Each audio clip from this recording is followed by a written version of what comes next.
Hello, this is Evan Rogerson, and I'm Motor Gang here, and today we're going to be breaking down the 4.0 game manual update that just dropped earlier today. So don't forget to like, comment, and subscribe in order to please the YouTube algorithm, and let's get right into it. So first thing we have is some changes to goalkeeping. It is now considered goalkeeping if you are simultaneously reaching into both open portions of a long goal, which I think what that means is if you're reaching into that portion of the long goal and you're also reaching into that portion of the long goal, that is now considered goalkeeping. I don't know any teams who are doing this, and I don't know why it was changed, but keep that in mind, I guess, if you have two D-score sticks on the same side of your robot or something weird like that. Additionally, we also have some changes to the code of conduct related violations, stating that event staff, other than head referees, because there's the rule that says head referees can't review video footage, other event staff can review photos or videos for code of conduct violations, but these will not affect gameplay rulings made by the head refs. This is kind of already how things were handled, so it's just being more clarified and more clear, which I think is always a good thing. Additionally, this is a really weird rule change. First of all, the changelog said it was S5, but it's actually S4, and it says that safety glasses or other eyewear with side shields and non-shielding lenses are recommended, but like it's just a recommendation, so it doesn't really actually change the rules. You can still just wear normal safety glasses. No changes there. Next one, and this is probably one of the bigger reworks, is to SG7. This is like the rolling block violations and pushing blocks across the autonomous line. So they kind of reworded it, and the main changes here are blocks should only cross the autonomous line through the goals. So if you don't do it through the goals, then it's a violation of this rule. And if it affects the opponent's autonomous routine, it will result in the autonomous bonus being awarded to the opposing alliance, unless they also committed a rule violation and aren't eligible. And then, so examples of affecting the opponent's life could include, but are not limited to, like a block moving another block out of its starting positions. Like if there's that little section of 3, you knock a block across and it disrupts that. That would be considered a violation, and you will automatically lose auto. Or if your block gets picked up by the other robot. If you just hit their robot and it doesn't do anything, then it is no longer considered a rule violation. So I think that that's a good change. It makes non-important things less likely to affect the outcome of the match. So I think that's good. Another change is if you are putting a wing into the goal near the autonomous line, that is a do now, so at your own risk sort of thing. So if something happens, you could be considered at fault for that. I don't think this will really change much because it's the same rule as going right up to the autonomous line. Probably just gives them a little bit more buffer and wiggle room on how they're going to call that, but it shouldn't affect much.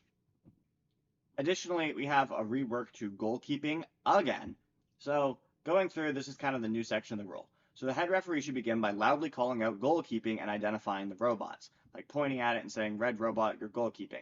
Now, this is not inherently a violation right now. It depends on what the red robot does next. So if you don't do anything, then you do receive a violation. You gotta try and get out of the goal. If you don't, and it's completely subject to the head referee, I assume the world head refs will be fairly strict on this though. If you add or remove blocks from the control zone or goals, like you're moving blocks around after you've been told to stop, that is also a violation. Now the big thing that is new is you can't just if you have your wing in the goal, you cannot just lift your wing up and get it out of the goal and have this not count as a violation. You actually need to physically exit the goal and put sufficient backing away from the goal, get sufficiently far away in order to not be considered a violation. Not sure exactly how this will affect things, but it'll be interesting to see how it plays out. Now, next up, we have some exciting changes that everybody's probably going to like, is more parts are now legal than what were previously legal. So rubber bands have been changed, and previously it was just these 4 sizes were legal. Now, any rubber band over 7.5 inches long and a 1/4 inch wide is now legal. And I believe the previous max was 64 size rubber bands were 0.25 inches wide, but they were only 3.5 inches long. And 117B bands were 7 inches long and only 1/8 of an inch wide. So you can do bigger rubber bands, but you can also do all these sizes in between now too. Like the size gap between 64 and 117B is from 3.5 inches up to 7 inches. So now you can have a 5-inch rubber band be legal, which is cool. So more options, and you're also less likely to accidentally use illegal rubber bands. So I think this is a good thing. Similar changes being made to zip ties. So instead of it just being the VEX legal zip ties, it's now basically any commercial zip tie that's not absolutely massive. So I think the previous limit was 11 inches long and 1/4 inch wide. So now you can just have slightly longer zip ties. And again, you can have any size in between, less likely to accidentally use an illegal zip tie. Similar thing to mesh. you can now use non-official VEX mesh. It does still have to be like the same sizes and not like extra grippy, but that's probably not going to happen. It also has to be black, but again, less likely to accidentally use the wrong part, more options, probably cheaper too. Now, the next two rule changes kind of go hand in hand, and they have to do with some code of conduct stuff. So basically, if a team is found to be in violation of the code of conduct, like they're mentor built, they're cheating in some other way, during a tournament, previously, REC was really hesitant to DQ the team before the end of qualifications. This is because their alliance partners would then be without an alliance partner. So typically, they would still let the cheating team play through qualifications and then not let them enter into the elimination rounds. However, it looks like they've come up with a solution to this to be able to kick them out of the tournament as soon as they're caught cheating, which I think is a great thing. So there's now going to be a full event disqualification feature in Tournament Manager, which is the software that's used to run tournaments. And this will remove a team from all future matches at an event. So basically, they'll just be kicked out of the tournament immediately. And then the spots for the rest of the qualification matches that are going to be played will be replaced by teams that had their matches like at the end of the tournament, and they'll be like pulled up to play in these newer matches.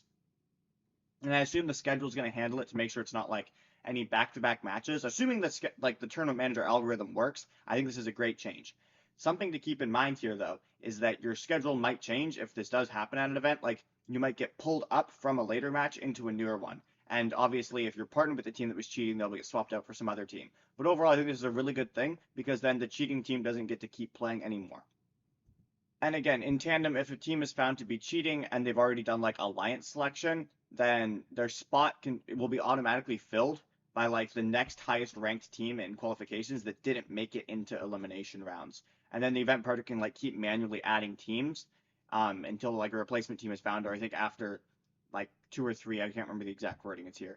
Probably won't go that far down anyways.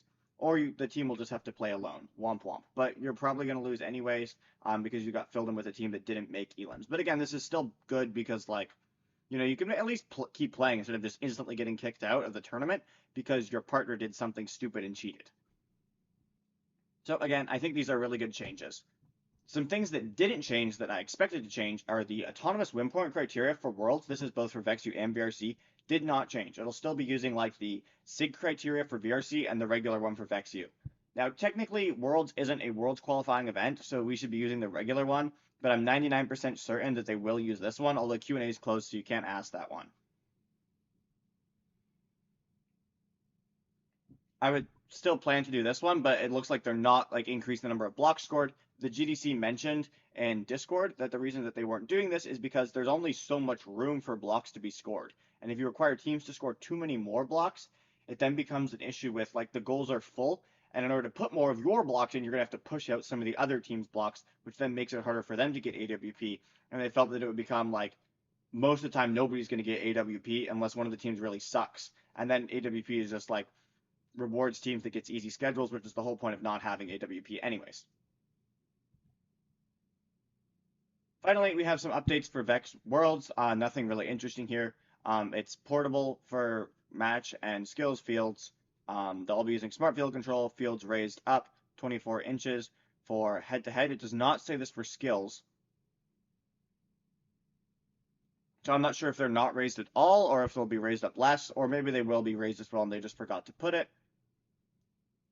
Make sure your firmware is up to date. Team numbers got to be set on the robot brain.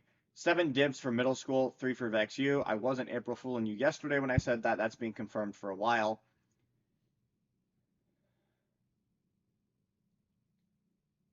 Still best of 1 for all elim matches except for division finals and then overall finals. And like there's seeding for the divisions, but honestly it doesn't matter. It's basically the number of win points earned by all the teams in division. So your division gets more win points. You're considered the higher seeded division, which could get you a bye, which is kind of lame because getting into bye is lame. It's most lame for VEXU because the division that ranks highest just gets an automatic bye to Worlds finalist, whereas the other 2 teams, one of them won't get Worlds finalist, but like if Alliance 2 beats Alliance 3 and then Alliance 2 beats Alliance 1, Alliance 3 might have been able to beat Alliance 1, but I guess they're not doing round robin, which kind of sucks for whichever team ends up in here. But I'm not going to be one of those teams anyway, so I don't really care. That's kind of it for this video. Again, don't forget to like, comment, and subscribe, and I will see you in the next one.